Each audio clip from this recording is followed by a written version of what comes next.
Oh, this is so wild. Why is like every device having issues today? Okay, I think we're good. What's going on YouTube? I had to switch over to the iPad because for some reason the live wasn't working on the Mac with Google Chrome. I don't know, it's craziness. Now all my lighting is whack and weird. Listen, it's okay. We're gonna make it through tonight because we've got to talk about this episode of Servant. Episode 10, the season finale, was insane in so many different ways.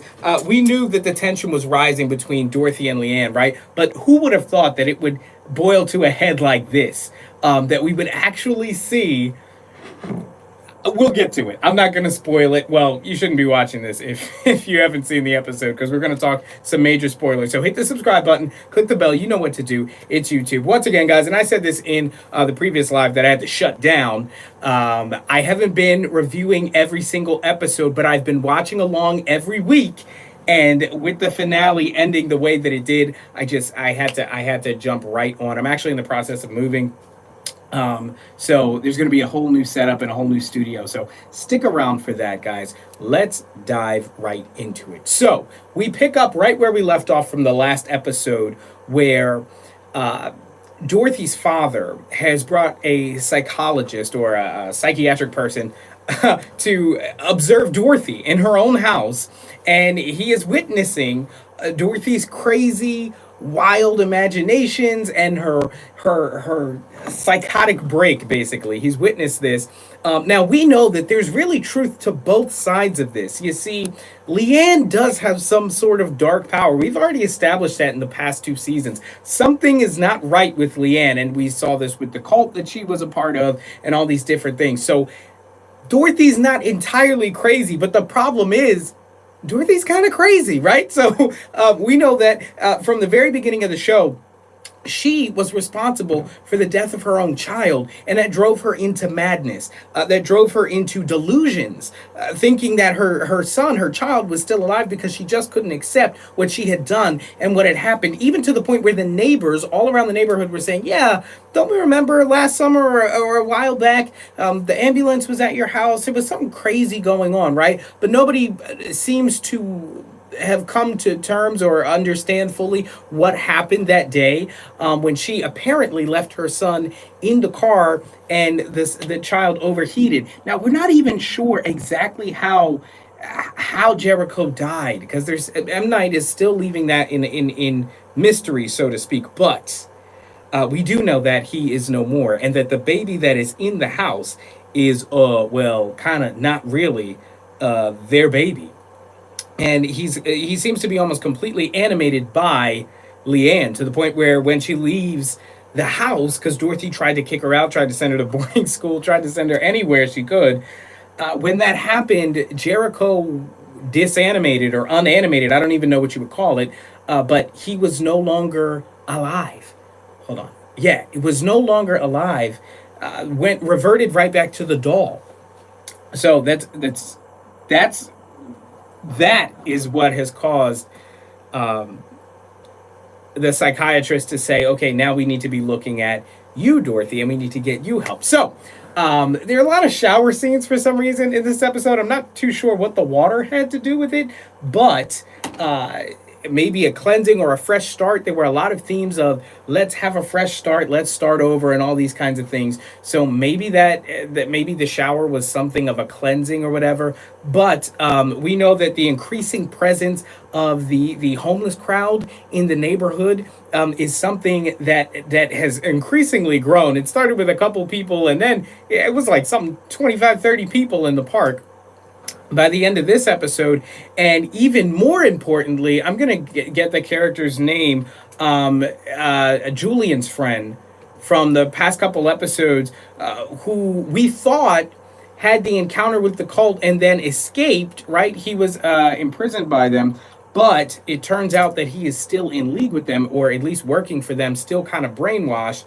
And he has been, I guess, spying on them all along, on behalf of the cult that is still trying to get Leanne, still trying to follow Leanne. I'm trying to get the cast member's name here.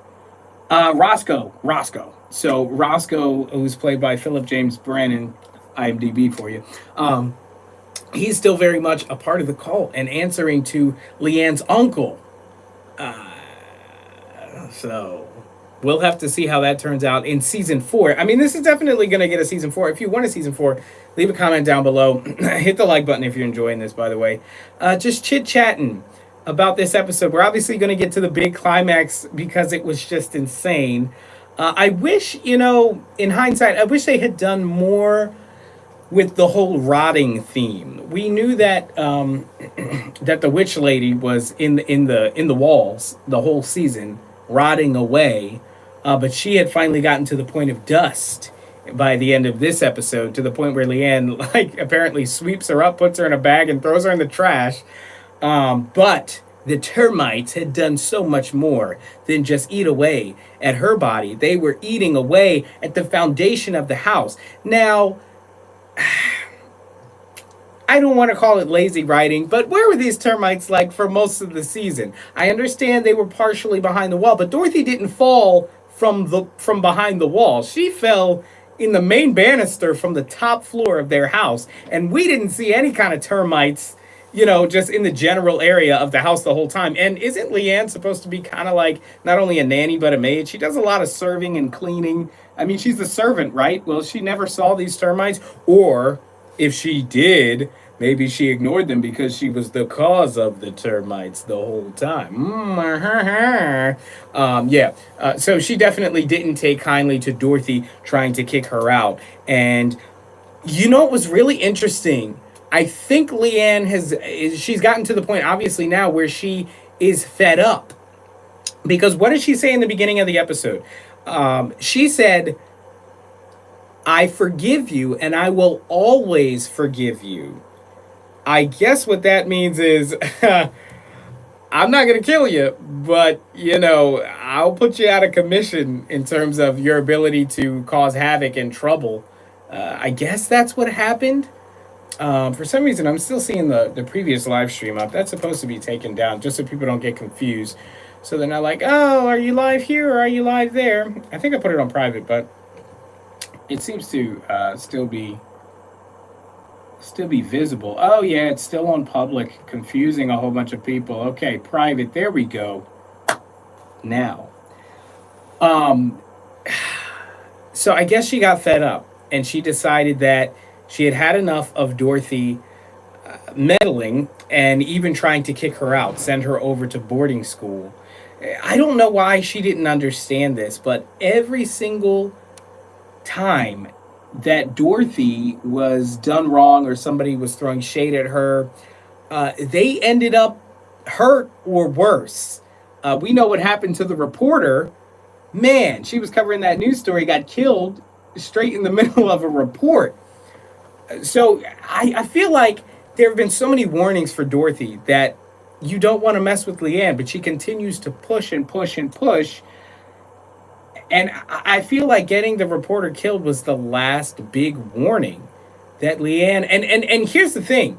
Not just for the viewer, because we knew that that Leanne was capable of these kind of things, but Dorothy knew this, and Dorothy recognized what she was able to do, because remember, she had a conversation with Leanne at the end of, I think not last episode, but the episode before. She had a conversation like, did you have something to do with this? And Leanne's like, I was only trying to help, or something like that. So the fact that Dorothy knew that Leanne was capable of these kind of things, and still tried to push the issue, man, it was just, I think it was a bad move on Dorothy's part. And of course, we're gonna get to she's not dead. She's not dead.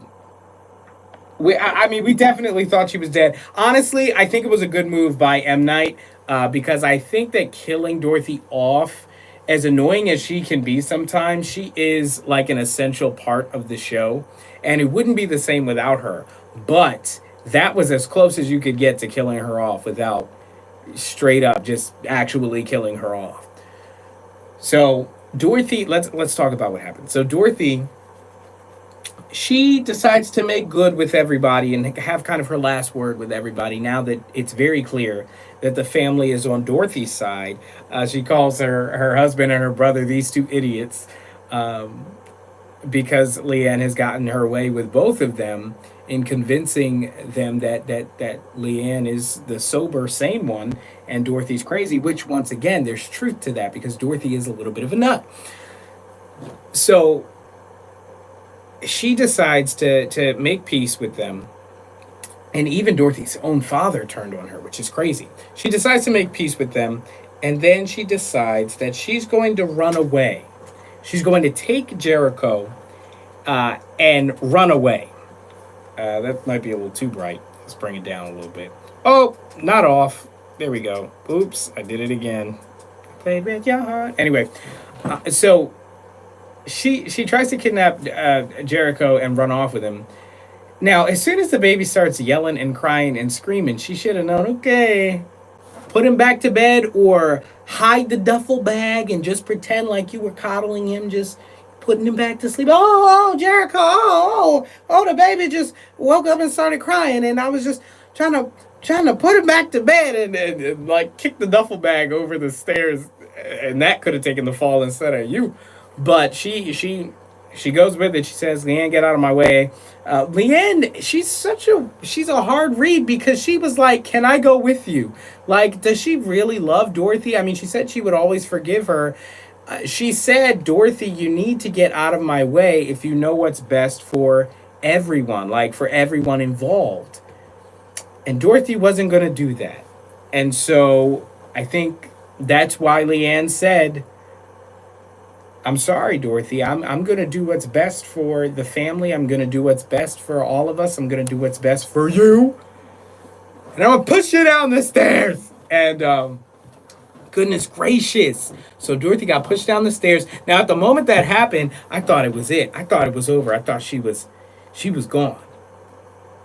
Definitely because she's paralyzed. Her foot was all to the left, and her right foot was to the left. Her left foot was to the right. Her neck was some way out of an Exorcist movie, and you saw blood behind her head.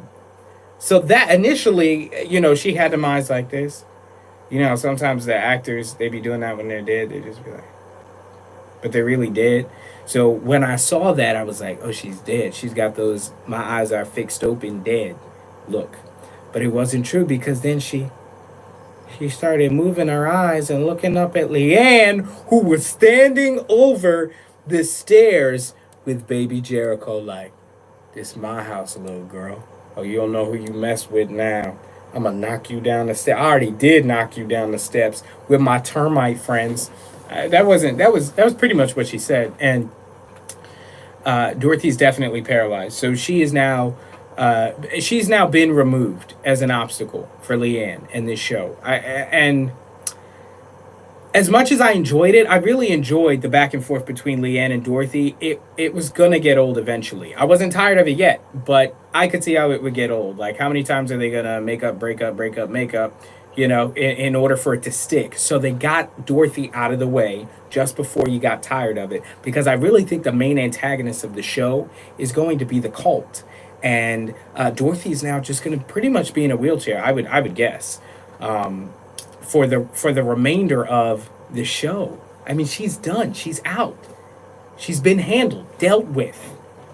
And man, I mean, you heard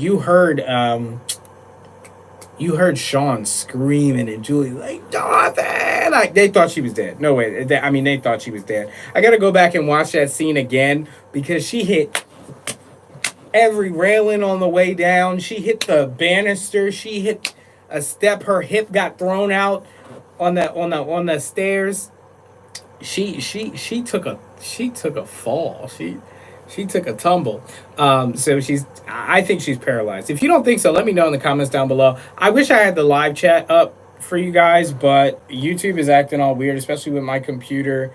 I'm actually doing this from the iPad right now. Oh, I think I got the live chat up now, but listen, this is just my initial reaction.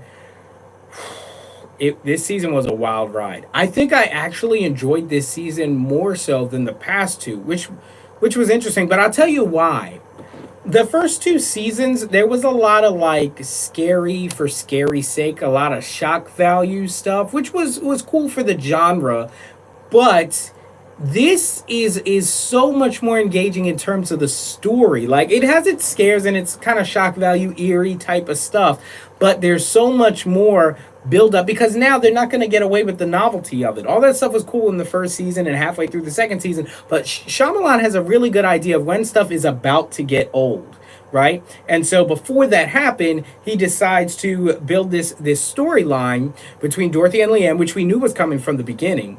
But they got all the jump scares and weird stuff out of the way in the beginning, and now they went to that Dorothy versus Leanne clashing constantly over the season, and we saw who won. So Leanne's a pretty powerful creature, being human. I think she's human, mostly human.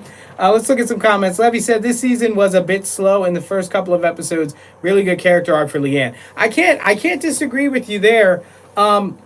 I feel like the show in general has been a slow burn, especially for seasons 1 and 2, because nothing was really happening. I mean, there were a lot of jump scares, but so many things. This is almost exactly like the previous 2 seasons, where not a lot was happening, but it was entertaining. And then at the end, they throw all these story elements at you, like the cult, and like you finally understand. Oh, okay, something's actually happening. There's a method to this madness. And so I don't think the show is different in that respect this season, except we just have the knowledge of previous seasons, and so all that is being brought to bear on this season. So, but I mean, the first couple of episodes were slow. Were slow. I think we were just excited because it was season 3 and there was so many questions that we wanted answered, which is interesting because the past couple of seasons, they've left more questions than they've given answers. But out of this season, how many questions do we really have? I mean, we're fairly confident. Okay, let's establish the facts real quick. We know that Leanne's cult is still very much around, and we saw the big reveal of Leanne's uncle at the end of this episode. So the cult is still around. Roscoe is still part of that cult. So there's your answer there. The homeless people in the park are survivors of the cult. They left the cult, or whatever way. There's some sort of aware of the weirdness in Leanne, and they're choosing to make her their leader and follow her. So I guess you could say that's a question. We're not too sure on that. We know that Dorothy is crazy, okay? We know that Dorothy is hallucinating. We know that Jericho is definitively past, deceased. There is no Jericho. The real Jericho, as we speculated, 99.9% that he was gone, right? But I think for the last time in this season, they confirmed it when Leanne was kicked off to boarding school or whatever that dance school was, and the baby went completely back to doll mode. Okay, so we know that. How many questions are really left? The only question in my mind is, what is the ultimate final goal of the cult? They don't even have a name, do they? Oh, the Lesser Saints? Isn't that what they're called? Yeah, something like that. So yeah, guys, listen. Whew, what a banger of a season. This is probably my second favorite season. Season 1 being number 1, season 3 being number 2, and season 2 being number 3, if that makes any sense. No, I really just think that in terms of the arc, like Levy said in the comments for Leanne, it was really good. I think we got a whole lot more of Sean as well, and kind of his conflicted vibe over, trying to do what's right for Dorothy, and then he's just trying to manage. It seems like all he does is cook, honestly, but he's always stressed out about, dealing with Dorothy, because he's kind of, you almost lose your grip on sanity with this show. I couldn't imagine being in that household, because while Sean and Julian both knew that the real Jericho was gone, when the doll reanimated, it was nice to the point where they kind of accepted it. At first they were trying to get rid of the baby, and then even as early as midway through this season, Julian was trying to prove that the baby was not Dorothy's, which we know it's not Dorothy's, but I guess thankfully for her, the DNA tests were botched through some false hair, and so we don't actually know for sure if it's biological, like DNA matched with the magic. If magic can do DNA matching, it's really Leanne's baby. But the question is, uh, did Leanne give baby to that birth? Oh, did she give birth to that baby? We don't know. I don't think Leanne's ever been pregnant. Let me let me get this comment done. Yeah, did we did get a lot of answers? Yeah, we did. I'm curious in regards to where Leanne gets her supernatural abilities. Yeah, I think this is something that's going to go back to her origins. If we go to how Leanne was even discovered by the cult, I think that much like the people in the park, the homeless folks in the park, they were drawn to Leanne because of some inherent innate spiritual or mystic ability that she has. Much like the cult was attracted to her because remember, she was an orphan after her parents died in a fire in her childhood home. Okay, so that there's somewhat mystery around that fire. They talked a lot about that in season two, but if I'm recalling correctly, it was never fully clarified the cause of that fire. Whether it was the cult causing the fire to kill the parents so they could take the child, or whether it was her parents got on Leanne's parents got on Leanne's nerves, and she did some hoogala hoogala boogala to set a fire in the house, killing her parents, and then the cult was then attracted to that magic and sought her out. So we're not actually clear on that, but I would, to answer that question, I would say that her powers start there very early on. If not, I think she was born with these abilities. And so whatever it is, and it's weird because she plays this weird game like she doesn't know that she can do these things. She and it's disingenuous because you can kind of see the little smirk, or you can kind of see, especially and when this was really clear was when the reporter died. I'm forgetting her name. The reporter who got killed during in the middle of her broadcast a couple episodes ago. That's when we knew for a fact that she was fully aware, fully in control, and kind of sinister with her methods. Because before it just seemed like reality just kind of bended, almost like she was charmed, like things that she wanted to happen would kind of just happen, that kind of evil type of thing. And so, it's weird. I think she's an evil character. Definitely that's made clear after she got that reporter killed. But we didn't know if she could control these happenings or not, and now we know that she indeed can.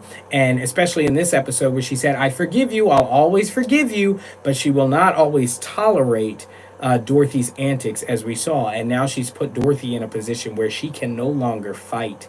She can no longer fight back. It's very clear that she's been paralyzed. I think they might allow her to move in a few seasons. That's so sad. They might let her move. She's gonna be, yeah. She's gonna. You know what's so weird? Dorothy even tried to give her that job, an anchor job, where she wouldn't have to run around. She would just be sitting at a desk, and she said they wouldn't have me. And she's like, "You gotta try." Yeah, she tried to give her that job. She would be able to sit there, but I don't think. I think Dorothy is right next to a vegetable. I mean, almost comatose. I don't think she'll be able to talk. I think pretty much all we're going to get from her for at least half of season four. Because I really think we're going to get a season four. For at least half of season four, she's not going to be able to speak.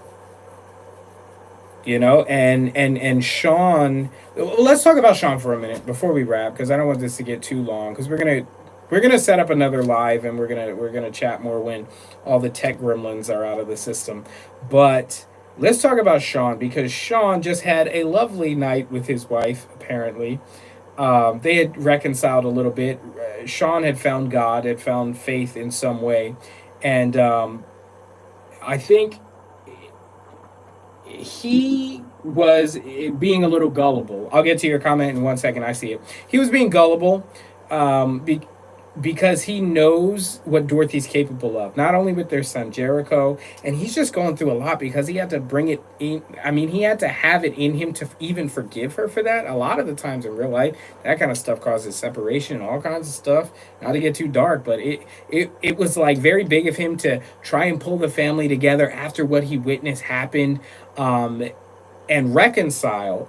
And so he got that little glimmer of hope because basically Dorothy apologized. And even earlier, he had said, "Do you know how many times you've apologized and actually meant it?" And so that night, she earnestly apologized. He said, "You know, you turned to faith, I turned to anger. I guess that makes you more noble." How no? Well, certainly it does. If it's not very noble to steal your child in the middle of the night from the kid's parent and try to run off. But so Sean believed it, and that's where Dorothy decides to make a run for it. Let me get your comment real quick. Levy says, "I was waiting for the demise of Dorothy. She was unbearable." Let me tell you, it has been such a love-hate relationship with Dorothy for me personally.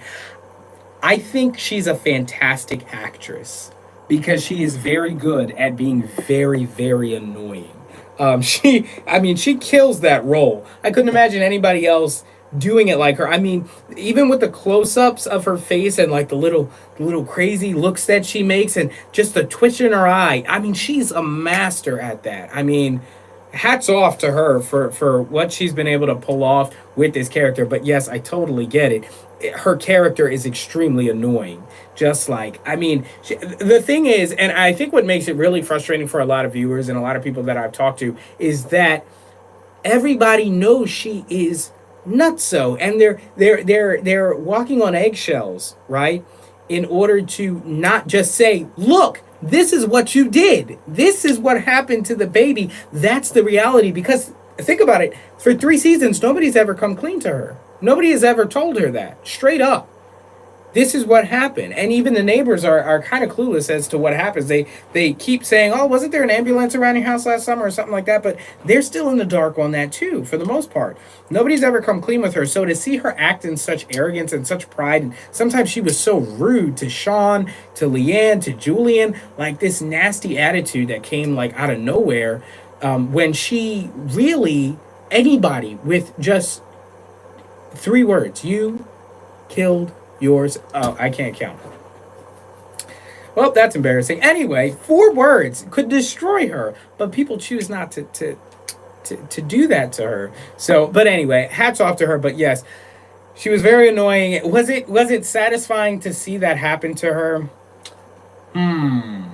I was scared. I was scared because I feel like Dorothy is such an integral part of the show. And if they killed her off, I would have said, well, where's the X factor? Where's the crazy in the show? Because Leanne gets along with Sean. Leanne gets along with Julian. Leanne is not a very boisterous, confrontational person. And without Dorothy to stir up the crazy every episode, I was like, if they kill her off, I don't know about the future of the show. Well, they basically all but killed her. I mean, she can't do much anymore, but I think she'll still be there to just irk stuff up. And that's why I think the cult is going to play a big role. We're going to talk about, what was her name? She kind of went, Dira? Julian's girlfriend. We're going to talk about her because I did make a prediction earlier on in the season that she was going to be a secret cult member that was sneaking into the family, because Leanne had mentioned this in the first or second episode. That's exactly how they get to you. You won't even know that they've slipped into your lives. And that was just how Dira's character got into the show. She just showed up as Julian's new girlfriend and very quickly became a normal part of the show.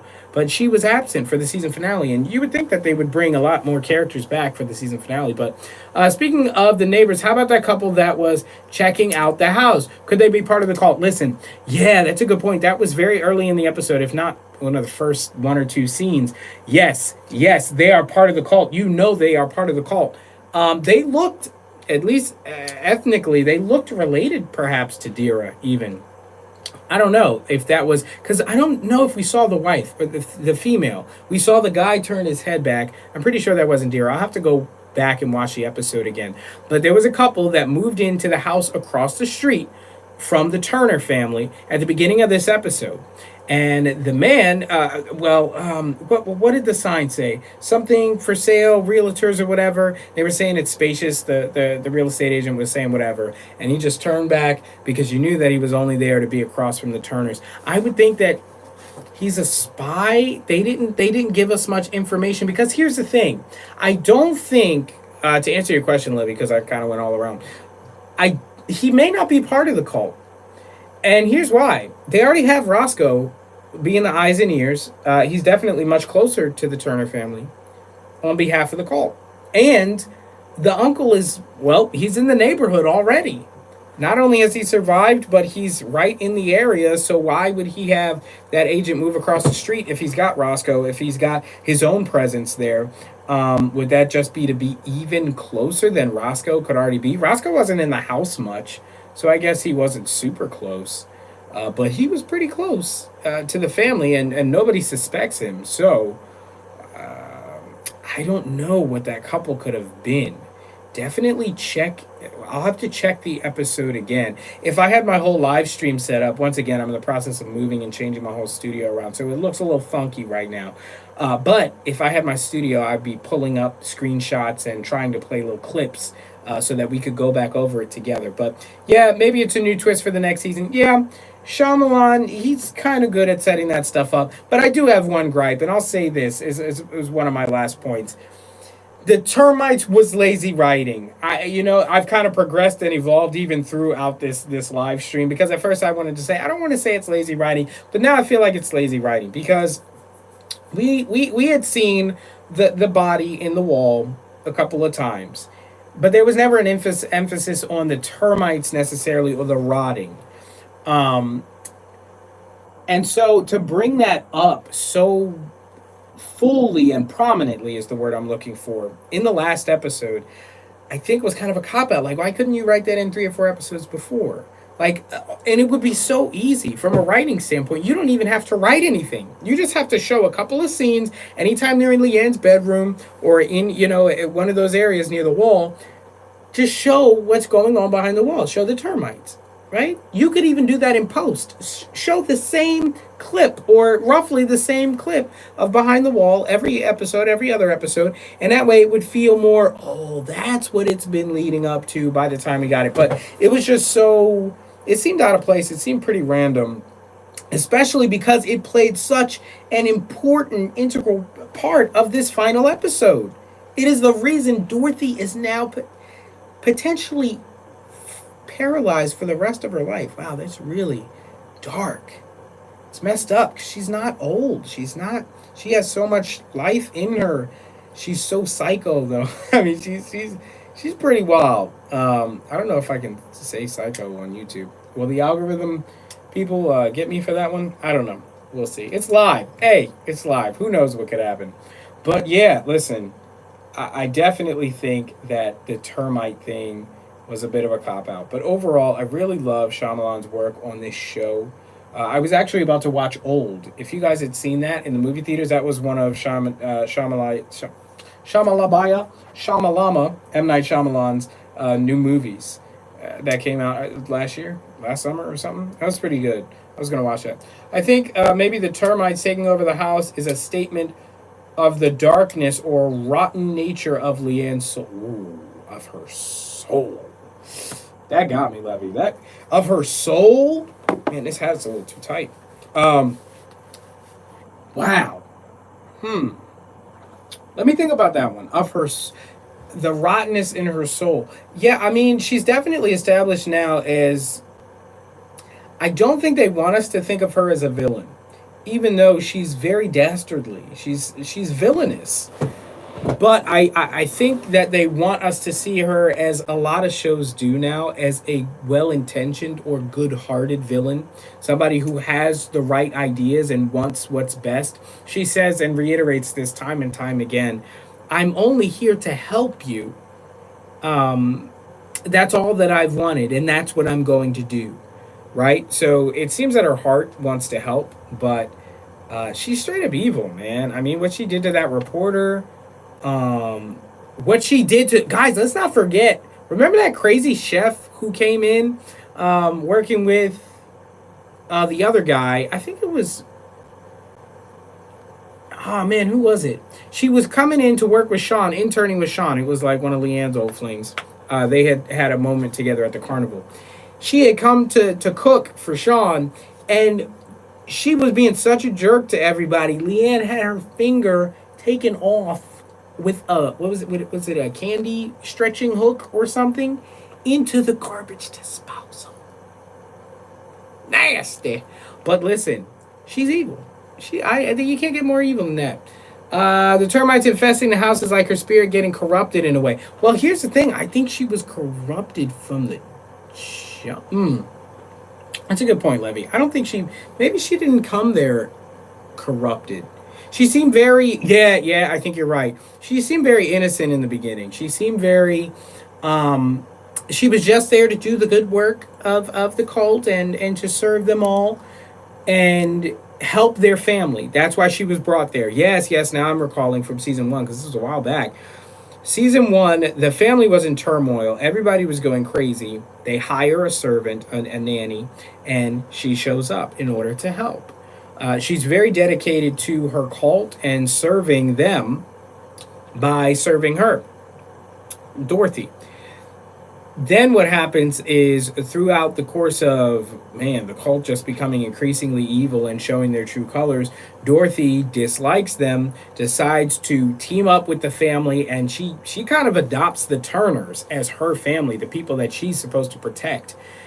And so over the course of that, I think that's when I don't know when it got so dark for her. I think she was always aware of her abilities and she doesn't know how to control them. Or she's starting to use them because she no longer has commanders like the cult telling her how to use her powers. She's still trying to figure out when it's okay to use them and when not to. And I think she's still very impulsive. That's how I would classify it. Very immature, very impulsive use of her powers. If she gets angry, she's going to make something happen. Except with Dorothy, and except with Sean and Julian. Like those people, those are the ones she claims and owns as her own. But anybody else, she's willing to throw down. I don't think of her as a villain, but she will do whatever it takes. Yeah, to keep her fantasy alive, being part of the family. Yeah, that is a fantasy. But let me tell you what, I don't think it's a fantasy anymore. Especially the last couple episodes. Especially in the last episode, where in the sight of Julian and Sean, and obviously Dorothy, and their father, Dorothy and Julian's father, and the psychiatrist, she took ownership of that whole house and that whole family to get Dorothy better, right? And Julian was staying to help out. We know what he means by that. But yeah, I think she is the core of the family at this point, because the only competition to her motherly reign has been Dorothy, and now Dorothy is, dang, that's so sad. She can't even hold the kid anymore. Like, that's all she's really wanted. And you know what's weird? In those last moments, right before she fell off the stairs, she was just like, let me have my baby and leave. That is all I want. She was like, you can have my brother, my husband, you can have the house, the money, like all this stuff, because they're well off. She just wanted Jericho.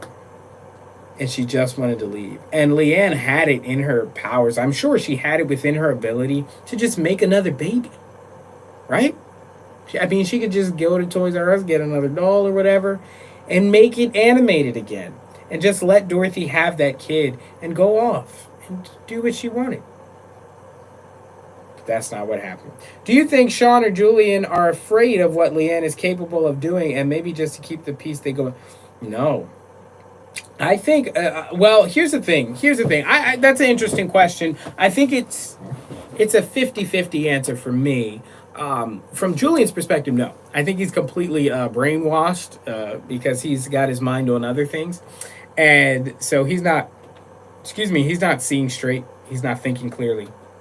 And so from that perspective, no. Julian has no idea.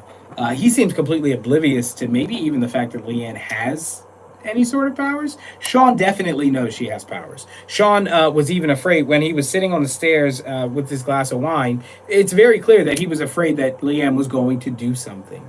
This was foreshadowed. He said, I'm afraid you're going to do something to Leanne. He said, she's angry and I think she's going to do something stupid. And he said, promise you won't hurt her. Wow. Now I'm thinking of that scene. It was foreshadowing. He said, promise you won't hurt her. I don't know if that's verbatim. Yep. And she said, oh, you think that I would do anything? You think I would hurt Dorothy? Good night, Sean. Like, how dare you? How could you even think I would be capable of doing something like that? Leanne is unchecked. Her power is unchecked at this point. Because and what I mean is completely out of control, even by herself, because she's even breaking barriers that she had for herself. She said she would not hurt the family, hurt Dorothy, right? She hurt the reporter, right? She hurt the girl took her finger off and threw it down the garbage disposal, right? So she's willing to hurt other people, and she's very impulsive. But now she's out of control, even from herself, because things that she never thought she would be capable of doing. Because remember, we're not actually even sure how Leanne is going to react to this. And by this, I mean Dorothy falling, 3 stories? And hitting the hardwood floor. She lucky she ain't dead. She blessed. But I think that it's in a moment and a fit of rage from Leanne. And when she realizes what she's done, she's gonna be so distraught, maybe partially destroyed. But could she even have the power to heal her up? Didn't Leanne in season 2 or something, wasn't she? It was like an emphasis on her ability to heal or something. I had to go back and watch the second season. It's been a while. So, but yeah, she's unchecked. And now we look forward to, so before we wrap up, a couple of things, last 3 things to look forward to. So we have the neighbors moving across the street. We have the return of the cult fully. And we have Dorothy's life now a paralytic. I think I'm using that word correctly. She's paralyzed. So, man, it's gonna be crazy. It's gonna be tough to watch to wait to see for season 4, but we'll be keeping the conversation going, keeping it alive. So stay tuned, guys. Hit the subscribe button, click the bell so you don't miss when we have these chats. If Shyamalan does another interview, sometimes he would do episodes and interviews in between the seasons or while the seasons were airing, giving us a little bit more insight. So definitely stick around because I'll be covering those when and if they drop, and then we're going to be ready for season 4 on Apple TV. I'll put this up after the live stream is done, but if you want to catch up on season 1 and 2, I've got those here. I'll leave the link down in the description below. Other Apple TV shows like See, I've covered, so check those out as well. And we got a ton of movies and TV shows, so have fun. Snowpiercer, The Witcher, you name it, enjoy. Thank you, Levy, so much for sitting and chatting, and for all of you watching after the fact. Thanks so much for watching. I'll see you guys in the next one. Peace. Oh, it's so hard live streaming from the iPad because I gotta tap the button and